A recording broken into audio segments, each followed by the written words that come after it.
Buen día, alegría. Buen día, alegría. Oye, qué lindo ver tanta gente y tan temprano. Eso es una buena señal. El capítulo de hoy, voy a hablar de dos capítulos. Uno es el santuario del Tabor, o Tabor, no sé cómo se lo pronuncia, página 444. ¿Cómo creen que se pronuncia? ¿Tabor o Tabor? Tabor, ya, mayoría, Tabor. Ya, empieza, ¿qué? 2/3.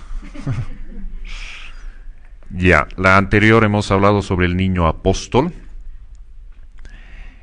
Justamente nos menciona la autora en este capítulo un poco la frustración del Maestro Jesús, ahí por sus 14 años, 15 años, todo jovencito, y que a raíz de una chiquita un poco desvalida, desamparada, cuyo nombre es Abigail, empieza a surgir en él el Mesías, pese a que él lo negaba. Y a raíz de eso que él empieza a hacer obra con todas las personitas que estaban desamparadas y empieza a meterse en problemas, Jesús, para quienes han leído el capítulo, y un poco también por la circunstancia política, la circunstancia religiosa y todo ello. Los esenios consideraban no muy prudente que Jesús se quede en esos lugares y se aprovechan las gestiones para llevarlo nuevamente al santuario del Tabor. Dice, por ejemplo, acá justamente en la página 444, los ancianos, por su parte, enterados de lo que ocurría Yahshua con sus familiares, que no veían bien la intromisión del niño en las circunstancias dolorosas de sus protegidos, aprovecharon la oportunidad para obtener más fácilmente el consentimiento de Joseph para una nueva estadía de Yahshua en el santuario de Tabor. Esto ha causado mucho... Nuevamente Yahshua se vuelve a cuestionar porque acababa de encontrarle un sentido a su vida con los desvalidos y nuevamente tiene que volver al Tabor. Y es un capítulo donde empiezan a moverse muchas cosas dentro de Yahshua. Creo yo que esta es la parte donde realmente empieza a ebullir ese espíritu crístico, ese espíritu grandioso que habitaba en él en ese entonces. Pero lo lindo de este capítulo es que Yahshua se lo muestra tal cual somos un poco nosotros, como materia, como un ser humano, como piel, como carne. En la anterior charla conversábamos a veces que nosotros no sabemos, nos vemos en encrucijadas, sentimos que no podemos avanzar, que no nos sentimos dignos de continuar un camino espiritualista, y nos dábamos cuenta que también al Maestro Jesús le había pasado eso. Y pese a que estaba motivado y que entra una nueva motivación, cuando lo llevan al santuario, Yahshua nuevamente se queda profundamente dubitativo por qué iba a pasar con él. Entonces leo una página y media aproximadamente, donde nos refleja un poco cómo Jesús, pese a ser el ser tan grandioso, igual tenía sus momentos de debilidad, igual tenía esos momentos en que tenía que enfrentarse consigo mismo, con su mente, con su materia, con su corazón. Y dice, y cuando todo era quietud y silencio en el santuario, y el canto melancólico y solemne del miserere había dejado extinguir sus postreras resonancias, Yahshua se dirigió solo a su alcoba que tan inmediata quedaba del santuario. Sentado en su pupitre sobre el cual cruzó sus manos, echó hacia el respaldo su cabeza, sobre el cual daba la amarillenta lucecita de cirio. De sus ojos claros, que miraban con fijeza a la techumbre, se deslizaron silenciosamente gruesas gotas de llanto que iban a perderse entre los pliegues de su túnica blanca. Y por su mente cruzaban también en silencio tiernas y emotivas imágenes, su madre con su toca blanca y su vestido azul, cantando los salmos de la noche, mirando acaso con tristeza su pequeño lecho vacío. Abigail, la humilde flor silvestre que había vuelto a la fe en sí mismo, mediante la crudeza de su vida dolorosa de niña huérfana. La abuela Ruth, para quien él había sido un rayo de sol en la penumbra de su vida triste, con la ausencia de sus hijos, lejanos ya del hogar. Aquel doloroso grupo de niños y niñas, ancianos y enfermos, desamparados, a los cuales su amor llevó una dulce vibración de alegría de vivir. Era todo su mundo desfilando ante él, entristecido por su abandono. ¿Quién pensaría de pronto que un ser tan grandioso, al menos por lo que conocemos de él a nivel histórico o por ósmosis o por lo poco que sabemos en nuestra instrucción religiosa o espiritualista, siempre tenemos a un Jesús como que el que, si bien estaba dispuesto a sobreponer sobre todos los males, a curar a los enfermos, a resucitar inclusive muertos, a hacer toda obra de bien, muy pocas veces nos ponemos a pensar en él como humano, cuánto le afectaba todo este entorno y cómo era para él la lucha consigo mismo. Dice, ¿por qué les había abandonado? ¿Qué buscaba él en el santuario si allí nadie lo necesitaba? ¿Sería para continuar alimentando la esplendorosa idea de que era un elegido de Jehová para grandes cosas? ¿Sería para buscar una grandeza que su corazón rechazaba? Sumido en estas meditaciones que inundaban de llanto sus ojos y de angustia su corazón, no percibió la blanca figura de Ptolemy que le contemplaba en silencio desde la puertecita del archivo. Qué hermoso es escuchar esto, porque cuando de pronto uno entra en el camino espiritualista, después de haber ya pasado por varios libritos, de haber acudido a un par de grupos, de haber entrado ya en charlas de crecimiento, uno de pronto lo primero que quiere hacer es saltar a un nivel superior. De pronto ya se siente con las alas suficientes para entrar en una escuela de más altos estudios. Y parecería que ese es el gran anhelo que tenemos, la gran ambición que tenemos de estar ahí solamente con gente que está en este camino, con gente que está en una vida elevada, y como que quisiéramos aislarnos del mundo y lanzarnos ahí donde están solamente esas personas que trabajan por la humanidad a nivel espiritualista. Y nos encontramos aquí con un ejemplo de Yasuo en el que dice, ¿qué buscaba él en el santuario donde nadie lo necesitaba? Él justamente pensaba que él debía estar al lado de los desamparados, al lado de quienes necesitaban de su ayuda. Y es un ejemplo tan grandioso de cómo a veces nosotros, cuando deseamos alejarnos de nuestros afanes terrestres y deseamos, por ejemplo, irnos de retiro y perdernos meses ahí en algún santuario, en algún templo, buscando esa quietud, esa calma, ese crecimiento, a veces no nos damos cuenta que tal vez no estamos buscando al Padre, sino nos estamos buscando a nosotros mismos. Y nos distraemos con nosotros mismos y no estamos haciendo nada absolutamente por lo que hemos venido a este plano físico. Es muy normal, más de una vez lo he mencionado, que cuando uno de pronto entra en este camino espiritualista, a veces surge como ese complejo de no querer saber más de los demás porque están en otro proceso, y nosotros somos quienes queremos seguir creciendo, queremos seguir alimentando nuestro espíritu, pero en el fondo lo que hacemos es olvidarnos por completo del prójimo. Y ahí es donde también en otro capítulo Yasuo decía qué es lo que hace a los templos, en este caso los esenios que derramaban su luz dentro de los templos, o eran los templos los que nos deslumbraban con sus luces y con sus ornamentos. Y es ahí donde pocas veces nos damos cuenta que el templo del que habla Yasuo, o del que hablan los esenios y de que hablan todos los espiritualistas, una vez más, es el templo que se encuentra dentro de nuestro corazón, o como dijeran, tu cuerpo es el templo del Padre.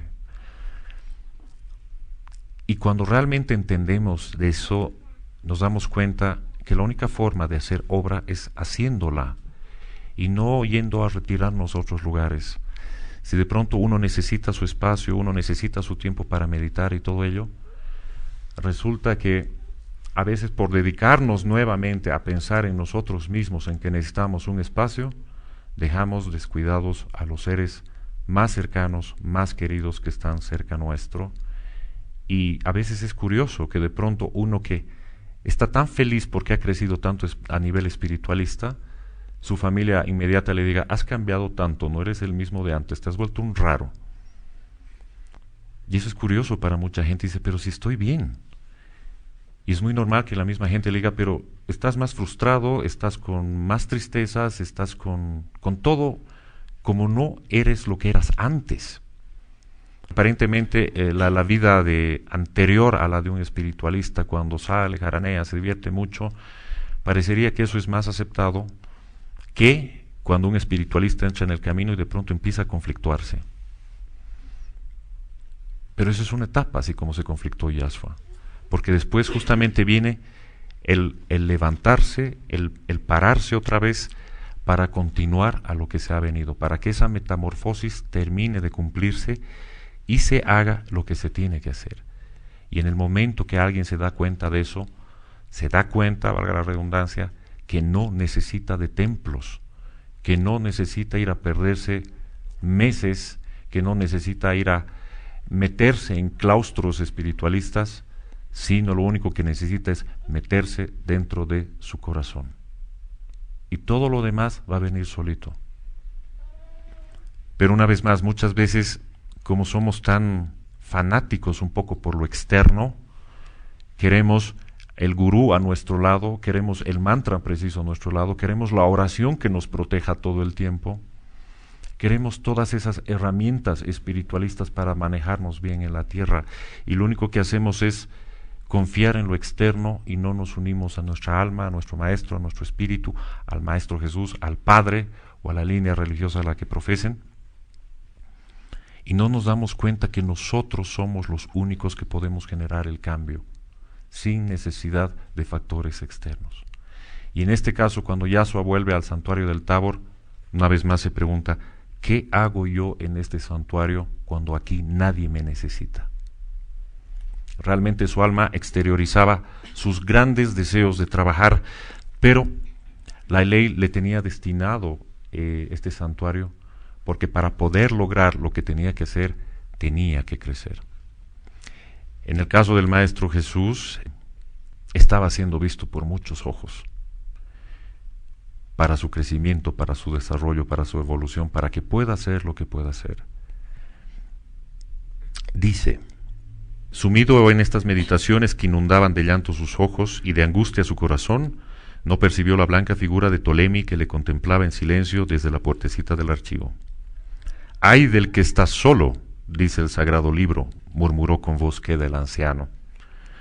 Yashua volvió la cabeza y sonrió tristemente al verle.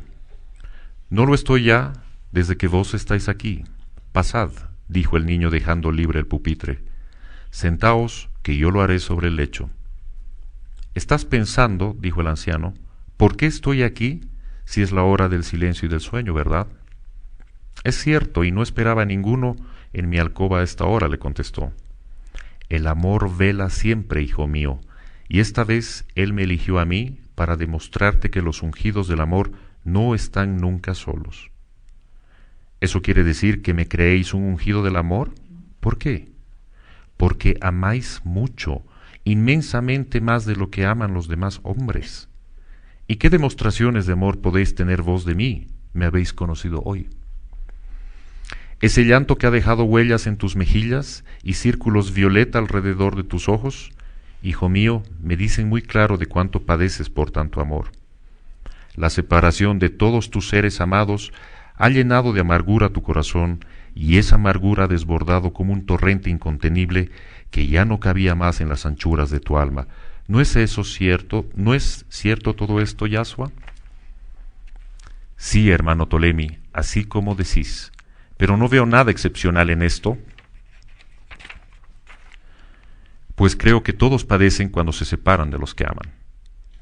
Es que la mayoría de los hombres solo se aman a sí mismos, pero tú, hijito, olvidas tu conveniencia, tu paz, tu bienestar para buscar la paz y el bienestar de los demás.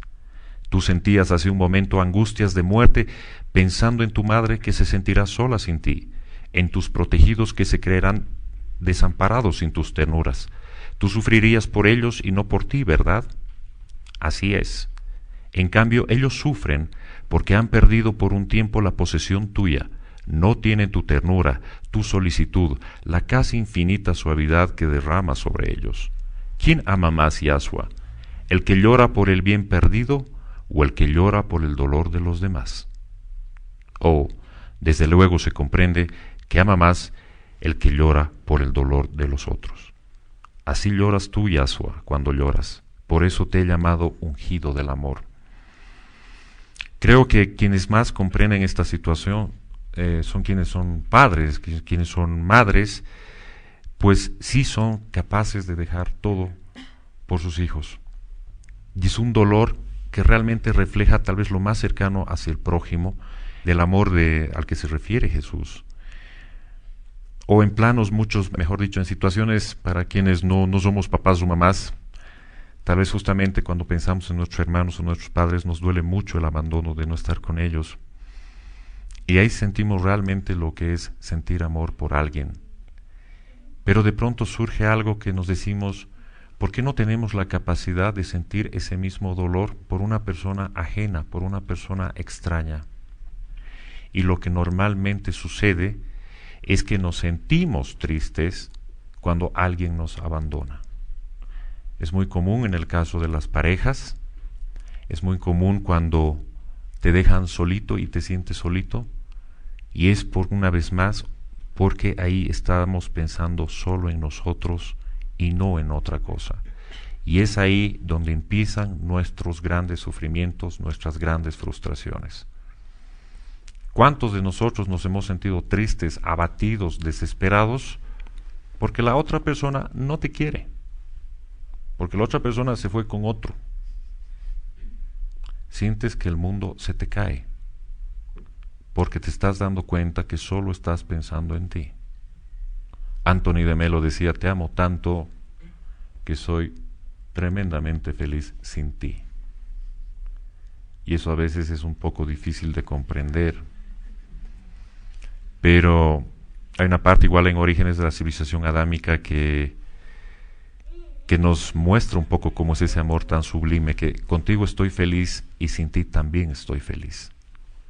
Y eso no comprendemos. Nosotros agarramos y ponemos el sello de mío, mío, mío y de nadie más. Y cuando ponemos ese sello es cuando ponemos nosotros mismos, nos ponemos las cadenas a los pies, a las manos, al corazón y a la cabeza. Y es ahí donde nosotros solos empezamos a frustrarnos. Porque empezamos a depender del amor, del interés de la otra persona. Y no solo con cosas tan grandes como el que nos hayan dejado. También nos enojamos, nos confundimos, nos rayamos, como decimos en Bolivia, cuando la persona no se fija en tu nuevo peinado de pronto. Te enojas de eso, ¿no? O te enojas porque no te ha dicho gracias. Y te enojas porque tú le das tanto y el otro desconsiderado ni se inmuta. ¡Qué fresco! Y es ahí donde una vez más la única persona que se frustra es uno mismo. Porque está buscando el dar, esperando una respuesta, esperando un gracias, esperando satisfacer ese deseo dentro de uno mismo. Cuán difícil de pronto puede parecer de dar el bien por el bien mismo sin esperar nada, sin pedir absolutamente nada a cambio. Si vas a hacer una gentileza a otra persona, si le vas a dar un regalo, si le vas a hacer un favor, dalo y olvídate. Ahí realmente lo vas a hacer de corazón. Pero cuando empiezan ese tipo de apegos, es cuando empezamos, como dice aquí Ptolemy, a llorar por nosotros mismos y no por el prójimo. Y a veces yo me pregunto, muchas veces me pregunto, ¿por qué si tenemos esa capacidad tan grandiosa de dar amor a una persona, no podemos dar a una tercera que no tiene nada que ver con nosotros? Es muy típico que en las personas enamoradas que uno diga a otro, ¿cuál sería la mayor locura que harías por tal persona? Yo decía, casarme. Pero ahí surgen que sí, escalaría montañas, haría esto, haría el otro, haría toda una gama de ofertas de qué puedo hacer por vos, por lo tanto que te amo. Pero no somos capaces de dar 3 minutos de nuestro tiempo a otra persona. Y ahí nos cuestionamos realmente hasta qué punto somos capaces de amar o en este caso, en este sentido de la pregunta, ¿hasta qué punto somos tosudos y obsesionados y totalmente apegados al aspecto material? Y es esa parte la que nos impide amar libremente, el amar al prójimo como a ti mismo. Solo cuando entras en esa vibración es cuando realmente te empieza a afectar lo que le sucede a otra persona y lo que tú puedes hacer para evitar el dolor en esa persona. Pero parecería que vivimos en una bruma de egoísmo donde no importa, mientras mis cercanos estén bien, mientras mi pareja esté bien, mientras mi mejor amigo esté bien, todo está bien. Los demás que hagan su vida. El Padre nos dijo algo así como que te pido que ames a tu prójimo, no que lo conozcas, que te caiga bien y recién lo quieras. Esa es la diferencia. Sigo leyendo. Así lloras tú, Yahshua, cuando lloras, por eso te he llamado ungido del amor. Día llegará en que tendrás que abandonarte a ese amor sin límites, ni medida, ni control, ni cautela, y que Él solo sea quien marque las rutas que has de seguir. Yo bien sé que ese día llegará para ti. Pero como aún no ha amanecido ese día, te hemos apartado temporalmente, porque tu espíritu necesita en primer lugar conocerse plenamente a sí mismo y vigorizarse con tal conocimiento. Para esto, solo te falta recordar, vivir por un tiempo de tu pasado, y a este fin estarás entre tus amigos viejos de las grutas, los únicos que comprenderán tus variables estados de ánimo y te conducirán a ese altiplano espiritual donde te encuentres a ti mismo y aceptes con alma serena e inconmovible la enorme carga de tu amor hacia los demás. En primer lugar, necesitas conocerte plenamente a ti mismo.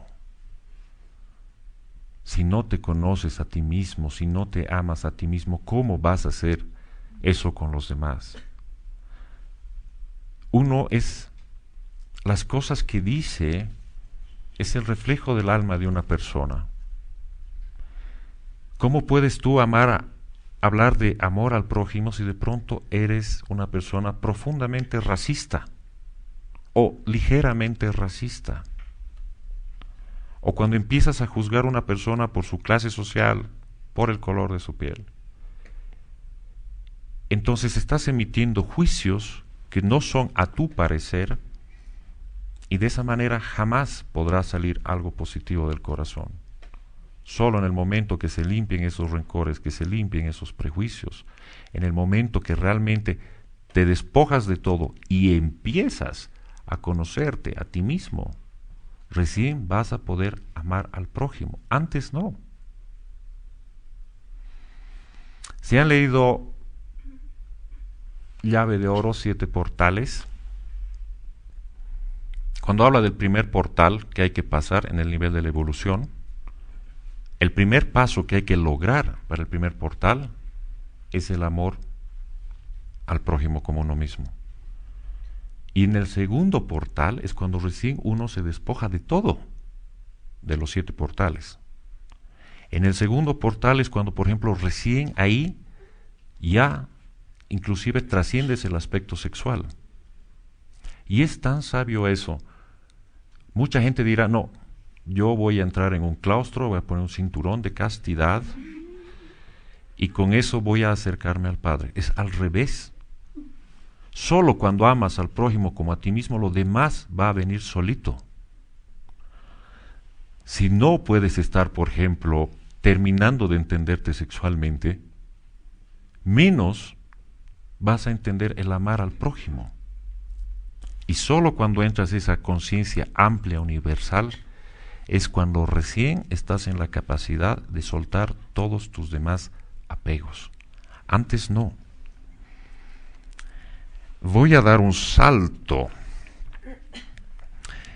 en los capítulos, en las páginas. Aquí quería mostrar con este pedacito de este capítulo cómo Yahshua, para empezar con su camino fuerte de Mesías, ha tenido que nuevamente entrar en una etapa de escaneado, por decirlo así, de su alma, de reprogramarse, de entenderse, de comprenderse, para que a partir de ese momento pudiera hacer todo lo que tenía que hacer para ser el ungido. Y es por eso que salto al capítulo de Yahshua y Nebai, página 458, ahí empieza el capítulo. Nebai es un personaje maravilloso, muy lindo.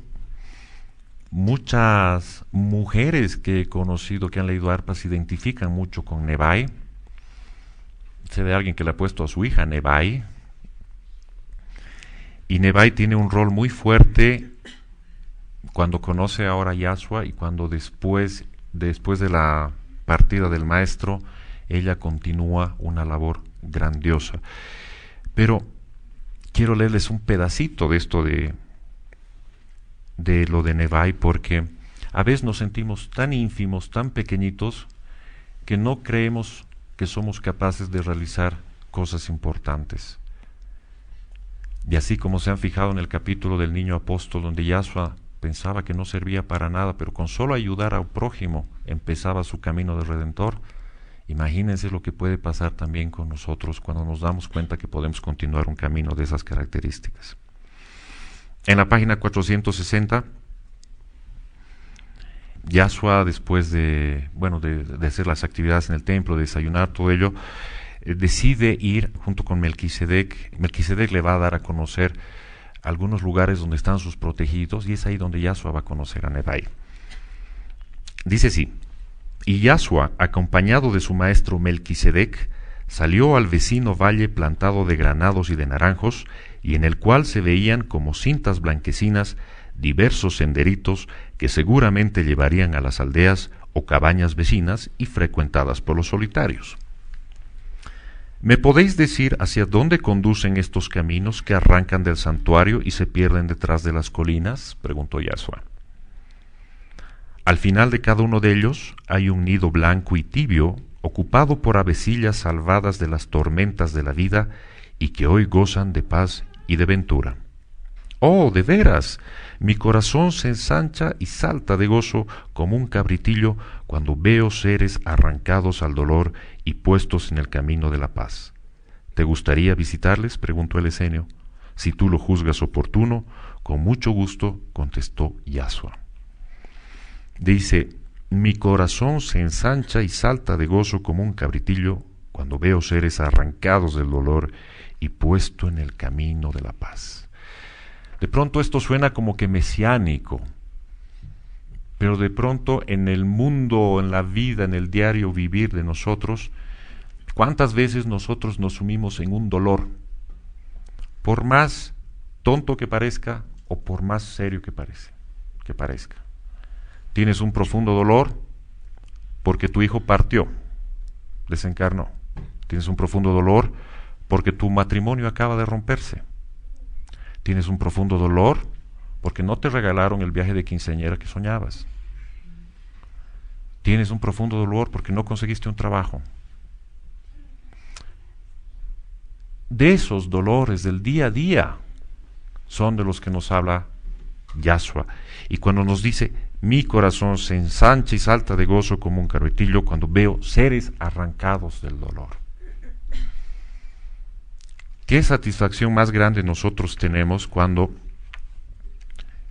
podemos ayudar a alguien, cuando podemos recibir a alguien que de pronto está muy triste y con algún acto nuestro, por intermediación nuestra, con algunas palabras nuestras, logramos que esa persona nuevamente recobre las ganas de vivir? Muchas veces solamente realmente basta la palabra para que a una persona le cambies la vida o impidas que haga cualquier desastre. Y es tan sencillo como eso, no cuesta nada, es gratis el poder darle ánimo a una persona y arrancarla del dolor, como nos diría Yahshua. Quienes estamos en el camino espiritualista, o al menos en el intento del camino espiritualista, siempre nos hacemos la típica pregunta, ¿no? ¿A qué habré venido y cuál es mi misión? Y nos las pasamos meses investigando, haciendo regresiones, meditando para tratar de encontrar la misión. Y también más de una vez hemos comentado que la misión simplemente es esa, conocerse a uno mismo y amar al prójimo como a sí mismo. Creo que el mejor ensayo del crecimiento espiritualista es justamente en tratar de arrancar el dolor de las personas, sea cual fuere, por más mínimo que sea, por más tonto que parezca, pero en ese momento para esa persona es una desgracia muy grande. Salto a la página 464 solo para mostrarles la aparición de Nebai. Cuando van a la casita de una de las personas que justamente eran los protegidos de los esenios, dice: en ese instante salió de la casa como un remolino de oro una niña rubia y vestida de color naranja. La corría una gacela doméstica que pronto le dio alcance. ¿Qué haces, Nebai? Ven acá que tenemos visitantes, le dijo su padre. La niña se detuvo de pronto y miró muy sorprendida a Yashua, a quien veía por primera vez. El esenio le era ya familiar. Arregló con disimulo sus cabellos desordenados por la carrera e inclinándose graciosamente dijo a media voz: para serviros.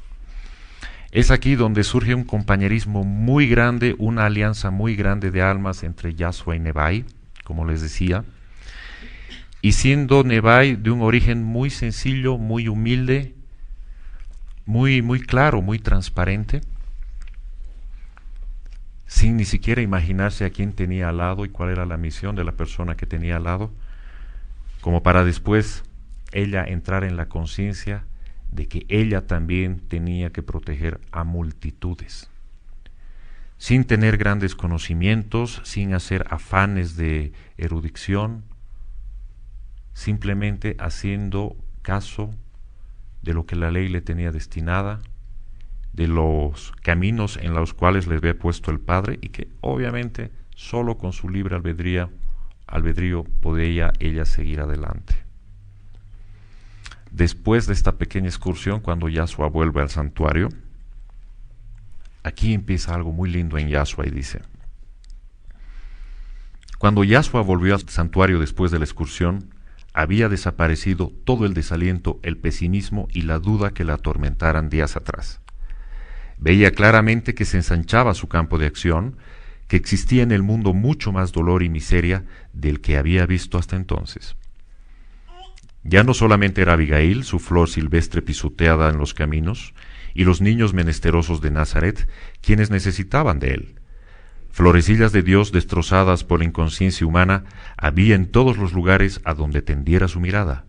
Ojos que lloraban sin que nadie más que el viento les secara el llanto, corazones que sollozaban de angustia, manos que temblaban de frío y de hambre por las callejas enlodadas o a lo largo de los caminos. Eran cuadros como pintados a fuego ante el alma del Cristo adolescente que se despertó como una explosión de energía, de vitalidad, de generoso entusiasmo. «Quiero aniquilar el dolor en esta tierra», exclamó un día, como poseído de un ardor sobrehumano. «Quiero hacer felices a todos los que sufren. Decidme cómo he de hacerlo, vosotros que todo lo sabéis». Tales palabras iban dirigidas a los ancianos del Tabor 2 días después de la excursión a la oculta casita de piedra habitada por Arbot y su familia. Poco a poco Yashua le indicó al servidor que a todo llegarás con el favor de Dios. Y comenzaron metódicamente a desarrollar las grandes facultades y poderes ocultos en aquel espíritu soberano capaz de convulsionar al mundo. Dentro del libre albedrío hay una palabra mágica que funciona en todo sentido y es quiero. La intención de querer hacer algo. Solo cuando uno desea algo, cuando quiere hacer algo y centra su atención, es cuando empiezan a plasmarse las situaciones. Estamos hablando claramente, ciertamente, de una persona que está en el camino espiritualista y quiere hacer algo con ese camino. No estoy entrando en el plano de yo quiero hacer esto, pero nadie me da atención, nadie me presta atención, o nadie me da las facilidades, o todos me frustran, nadie me hace caso. No es ese quiero, no es ese quiero que demanda.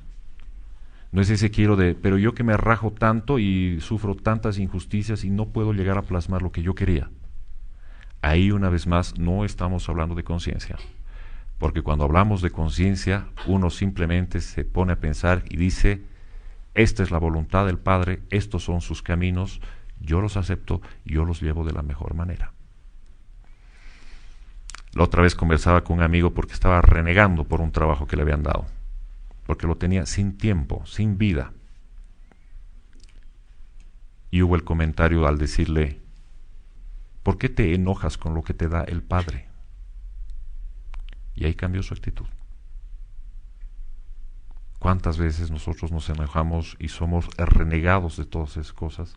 Y todo aquello no es otra cosa sino la voluntad del Padre con un determinado objetivo. Pero cuando el espiritualista ya entra en la conciencia y realmente quiere hacer algo por su propio crecimiento, surge esa palabra mágica que es quiero. A veces uno quiere correr también. Quiere salvar al mundo todo en ese instante, en ese día, todo en lo posible. Es muy normal eso. Por eso de pronto alguien se llena de libros, se llena de cuarzos, se llena de inciensos, se llena de músicas, se llena de talleres, por ese deseo tan grande de querer hacer algo. Pero cuando ya se bajan un poco las aguas, se comprende que la cosa va por otro lado, nuevamente surge un quiero mucho más profundo, mucho más consciente, mucho más certero de saber que para hacer ese quiero uno tiene que poner de su parte y empezar a poner ladrillo por ladrillo su camino. Más de una vez hemos comentado que siempre esperamos la situación perfecta, siempre esperamos que vengan las personas indicadas, que nos den el trabajo perfecto, que nos den la circunstancia exacta para que nosotros nos desarrollemos y demos lo mejor de nosotros. Pero decíamos, esperando ese momento maravilloso, dejamos pasar todos los pequeños momentos que hacen de la vida un solo gran momento. Es como si esperáramos el lienzo perfecto, las pinturas perfectas y el pincel perfecto para recién poder expresar nuestra obra. Porque si te dan un lienzo más pequeñito, dicen, no hay algo mejor, yo con mi talento para hacer algo mejor. Cuando vas y quieres salvar al mundo y de pronto te dicen, sí, pero por lo pronto ahora necesitamos un ayudante en la cocina de la cárcel. Y vos, bueno, ya. O te dicen cosas más sencillas, simplemente solo tienes que trapear el piso y punto. Y consideramos que eso no es digno de nosotros, nos distrae y no nos está dejando correr para hacer nuestros trabajos. Y es ahí una vez más que sucede que no terminamos de conocer lo que realmente queremos y otra vez nos estamos enfrentando a nuestro ego. ¿Cuántas veces decimos, sí, este es mi camino y quiero hacer algo por él? Sí, estoy convencido de eso. Y eso me dices todos los días.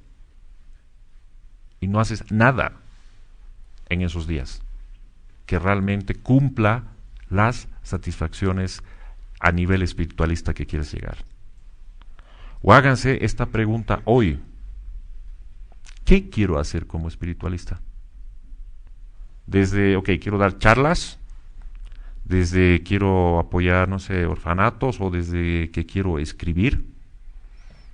Pero ¿cuántos de nosotros tenemos clara esa parte? ¿Cuántos de nosotros sí sabemos lo que sí queremos hacer? Otra cosa muy común en el espiritualista es, sí, más o menos sé lo que quiero, pero no sé, ya me llegará el mensaje.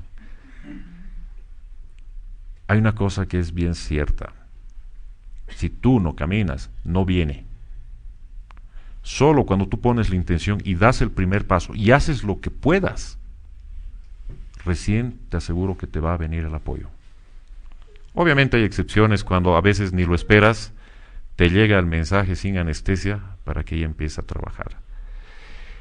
Pero la otra vez comentando esto, con Emiliano hicimos un programa que nunca salió al aire en Contacto, que se llamaba Sueños.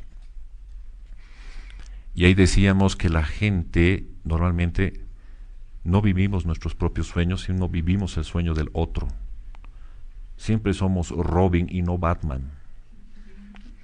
Y nos frustramos por ser Robin porque Batman es el famoso. Pero sin embargo, no tenemos la capacidad de que Robin brille por sí mismo. Porque necesitas de un Batman que te enganche. Hay gente que se contenta con ser Robin, no tiene nada de malo, o sea, Robin no es malo. Pero con esto me refiero a que muchas veces, una vez más, vivimos el sueño de otro. No tenemos la capacidad de soñar con nosotros mismos. Tú dirás, no, pero yo tengo mis propios sueños, yo tengo mis propios intereses, mis propias ambiciones. Pero ¿cuándo te das cuenta que estás viviendo el sueño del otro? Cuando de pronto tu pareja es tremendamente posesiva y no te deja hacer cosas. Ese es el sueño de la pareja ideal de tu pareja. Y tú estás aceptando eso por temor. ¿Cuándo vives el sueño de otro? Cuando aceptas condiciones que van en contra tuya, pero que lo haces. Un claro ejemplo, de pronto eres un abogado y lo único que quieres es ganar el juicio. No te interesa si tu cliente es culpable o no. O sabes que tu cliente es culpable, pero tienes que sacarlo inocente. Estás viviendo el sueño de una persona que se sabe que es culpable. Y tú no estás sacando adelante los tuyos. Y desde ese punto, muchas veces nos sentimos tan frágiles que no somos capaces de decir, ya, voy a hacer esto. Es lo primero que se me ocurre. No tengo idea por dónde me va a llevar. No tengo idea de qué se trata. Pero lo primero que se me ocurre que puedo hacer por mi camino espiritualista, y lo voy a hacer hoy. Lo hago hoy, y mañana también, y pasado también. Y no quedarnos simplemente como escuchas, como satélites, receptores que no entregan nada. Solo cuando entra ese fuerte deseo de decir, sí, quiero, en serio, con conciencia, sin entusiasmo, sin pararse de cabeza, es cuando las cosas funcionan. Es cuando te dicen, ok, ya estás listo, ahora empiezas a crecer desde cero. En el caso de Yahshua es algo tan hermoso porque aquí empezamos a hablar del tema de sus famosos milagros. Si bien Yahshua desde nacidito ya hacía milagros, esta parte es desconocida para el común de la historia, pero no menos atractiva para quien gusta de indagar, quien gusta de discernir y quien gusta de pronto ir un poquito más allá de cómo pudo haber sido la vida del maestro. Siempre tenemos un poco la visión en las películas de que apareció por corte a los 30 años y empezaba a hacer milagros por doquier, pero no sabíamos nada más de ese proceso. La autora te dice esto: y comenzaron metódicamente a desarrollar las grandes facultades y poderes ocultos en aquel espíritu soberano, capaz de convulsionar al mundo. Tú has dicho la gran palabra, Yahshua, decíale un día uno de sus maestros. Quiero aniquilar el dolor en este mundo. Pues bien, manos a la obra. Concentra diariamente tu pensamiento en esas palabras que por la fuerza de tu voluntad podrán convertirse en un poder irresistible. Y 10 días pasaron en que Yahshua decía desde el fondo de su alma, puesta a elevada tensión, quiero aniquilar el dolor en este mundo. Dios amor, quiero el poder de hacer felices a los que sufren. ¿Cómo no vas a recibir esa dádiva? No dice, quiero hacerme rico, Padre, con este dolor de los que sufren. Quiero abrir negocios que los satisfaga. No hay eso, no hay interés extra. Y solo cuando ese interés es claro, sin dobleces, directo, ¿cómo no te va a ayudar el Padre? ¿Cómo no? y no con grandes parafernalias. No es que ese rato te va a enviar a 10 ángeles, un coro angelical, la luz en ti, y tú saldrás levitando a resucitar a todos. Basta que de pronto digas la palabra acertada en el momento preciso y después digas, yo dije eso, pero eso bastó para salvarle la vida a alguien, para darle una alegría a alguien. Pero basta que quieras y con obvia razón el Padre va a darte eso que deseas. Dice, terminadas las concentraciones profundas, le invitaban sus maestros a salir a la pradera circundada de colinas y frondosas arboledas. Ahora Yahshua, le decían, ensaya en lo que creas oportuno, el poder y la fuerza que has acumulado en la concentración mental, comenzando primero por sujetos de los reinos inferiores al humano, o sea, el vegetal y el animal. Son también criaturas de Dios sujetas al dolor, a la enfermedad y a la muerte. ¿Cuán cierto es esto? Cuando vemos las películas del Maestro Jesús, siempre vemos que cura lisiados, levanta muertos, pero nunca vemos de que haya hecho algo con la naturaleza. Y siendo el Padre el que ama a todo el entorno, que ama todo lo que es la creación del Padre, ¿por qué tenían que estar exentas los vegetales, los minerales, toda la flora, toda la fauna de los milagros del Maestro Jesús? Tampoco, nunca nos hemos puesto a pensar en eso. Esta parte me gusta mucho porque podríamos decir que este es el primer milagro consciente del Maestro. Y dice así: y al borde de un senderillo en las montañas vecinas al huerto encontraron un cerezo raquítico, nacido en el hueco de una roca donde el escaso alimento le había impedido crecer. Aún no podía abrir sus florecitas color arrebol cuando sus congéneres habían arrojado sus flores convertidos ya en frutos. Yahshua miró el arbolito enfermo y le acarició con sus manos que temblaban por la abundante acumulación de fluido magnético. Te ha faltado agua, tierra y amor, le dijo con creciente energía. El amor te lo doy en este instante, la tierra y el agua te la daré enseguida. Y mirándole con mi inmenso amor, como si fuera un ser con vida orgánica, volvió unos pasos hacia atrás, entró en el huerto allí cercano, llenó un recipiente de agua y un saco de tierra de abono, y con extraordinaria rapidez volvió hacia el pequeño cerezo enfermo. Observó con asombro que los diminutos pimpollos estaban hinchados y gruesos como si hubiesen recibido una inyección de vitalidad y energía. El amor te ha revivido, decía, como hablando con el cerezo enfermo. Esta tierra te será alimento y esta agua será tu elixir. Y así diciendo, vació el saco de tierra hasta llenar el hueco en que el arbolito había nacido, y después de haber sumergido en el agua del recipiente sus manos que ardían como llamas de fuego, lo arrojó rápidamente en el tronco del arbolito. No te dejaré hasta ver tus flores abiertas, le dijo, y esperó unos momentos más. Las florecitas comenzaron a abrirse lentamente, obedientes al mandato mental de aquel adolescente que encerraba en sí el poder creador de la divinidad. Así comenzó Yahshua la exteriorización de los poderes ocultos que por su alto grado de elevación espiritual llevaba latentes y como adormecidos en su personalidad humana y divina.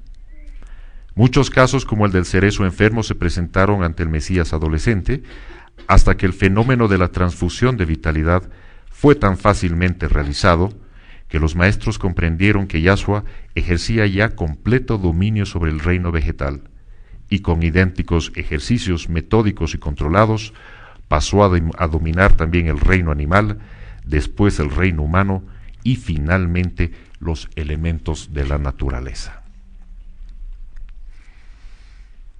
Dos cosas aquí me llaman mucho la atención. Algo tan lindo cuando le dice, ¿te ha faltado agua, tierra y amor? El amor te lo doy en este instante, la tierra y el agua te la daré enseguida. Muchas veces pensamos que si de pronto nosotros nos sentimos enfermos y esperamos un milagro y nos curamos por ese milagro, ya somos inmortales.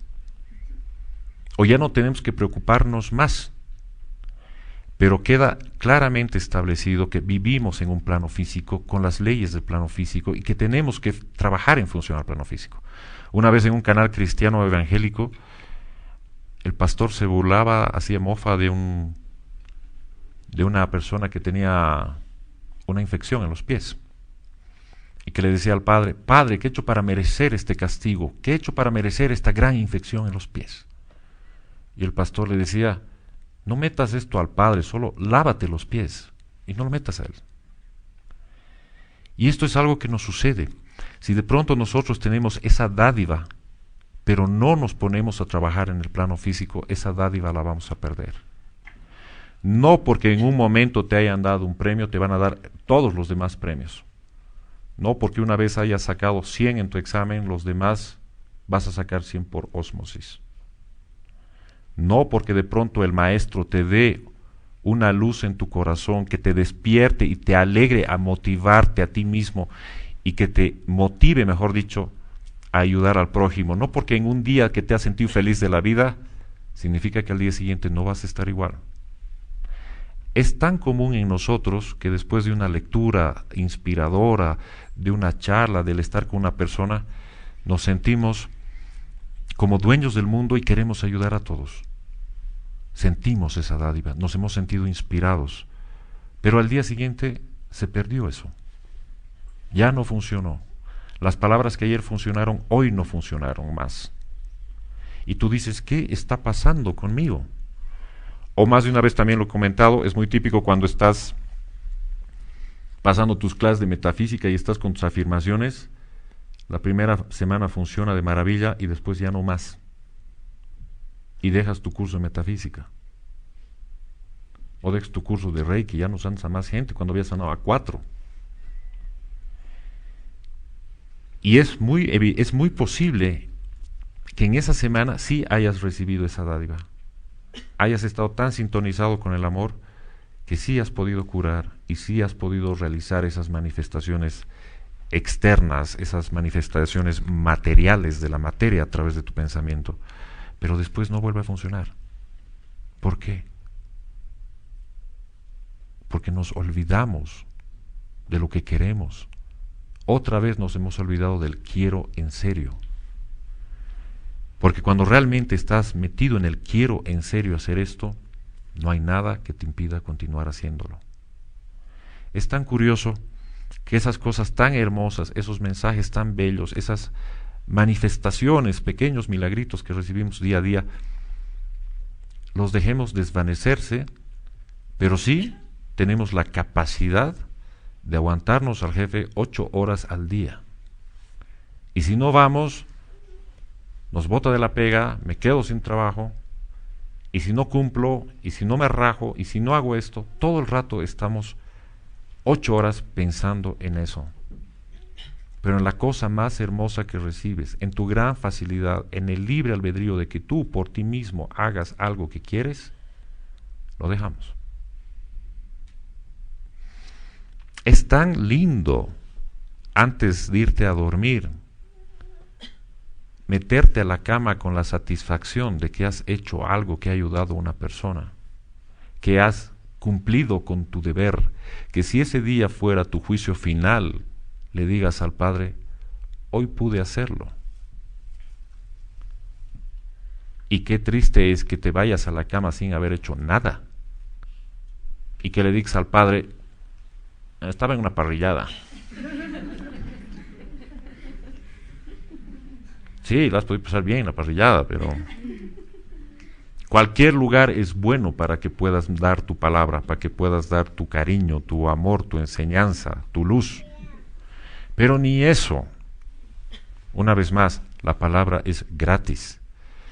Tampoco se trata de que trates de convertir a gente que no cree en estas cosas y te van a ver como un bicho raro. No se trata de ir a evangelizar tampoco. Puedes toparte con personas que son totalmente ateas. Pero eso no quita que sean humanos y que tengan dolores y que se sientan incomprendidos o con frustraciones. No importa la clase social, la soledad, la tristeza, el miedo, les llega a todos. Y ahí tu palabra, seas espiritualista o no, puede ayudar a una persona.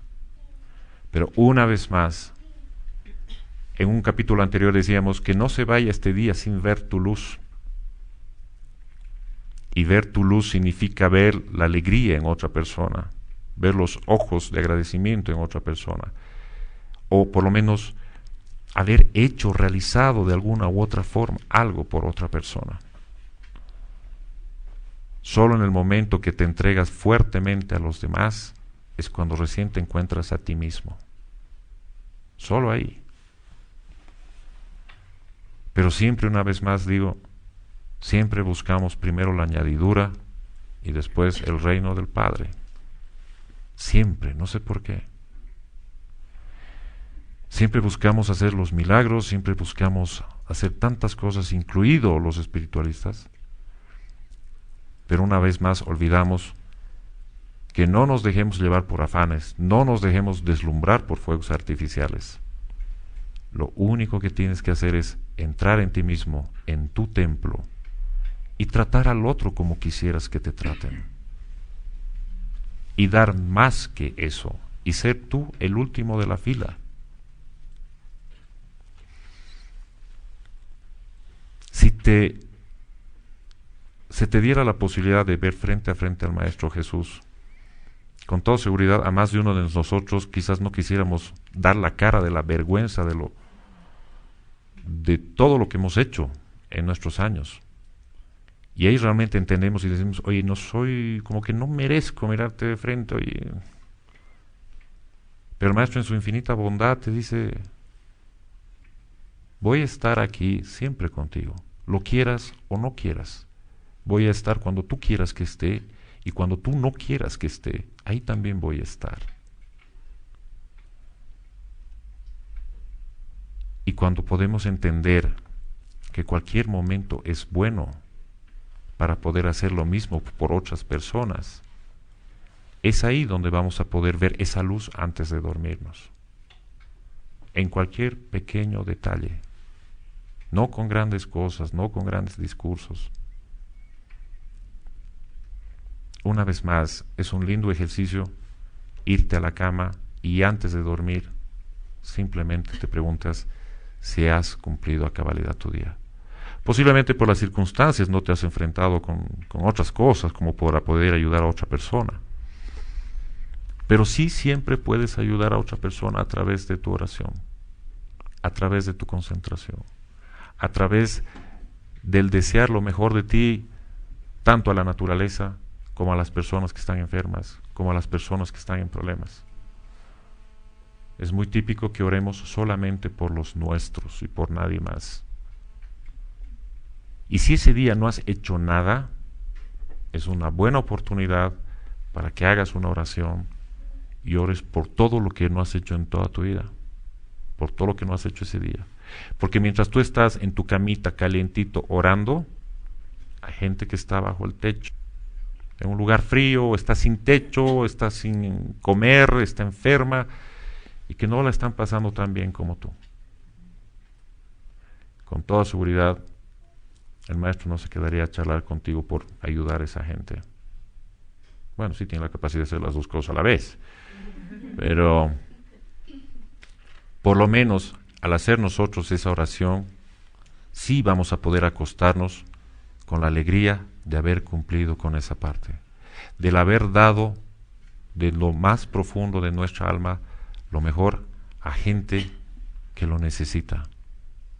Una vez más, el Padre no te ha pedido que conozcas a las personas para darles tu amor, que no te hagas sus cuates para darles su amor. Basta que ores por ellas, basta que evoques tu pensamiento sanador a todas. Y no solo a esas personas, sino con las que tienes conflictos, con la que te peleaste, con la que te hizo enojar, con la que no te comprende, con la que no te entiende. ¿Qué mejor puedes hacer por esa persona que pedirle al Padre que su luz llegue a su alma, que su luz llegue a su corazón? Por más que nunca te entiendas con esa persona porque anda en otra cosa, ese no es problema tuyo. Es parte de su crecimiento, parte de su evolución. Cumple sí con lo que a ti te toca cumplir, y es dar lo mejor de ti en esa pequeña oración en ese pequeño momento de unión íntima con tu alma, con tu espíritu, con el Padre. Este capítulo es bastante largo, así que lo vamos a terminar de desglosar en la próxima charla. De ahí habrá, me imagino, un capítulo y medio más, y con eso terminamos Arpas 1. No se olviden, ya saben, el Padre no quiere que quieras solamente a los que te caen bien. Gracias.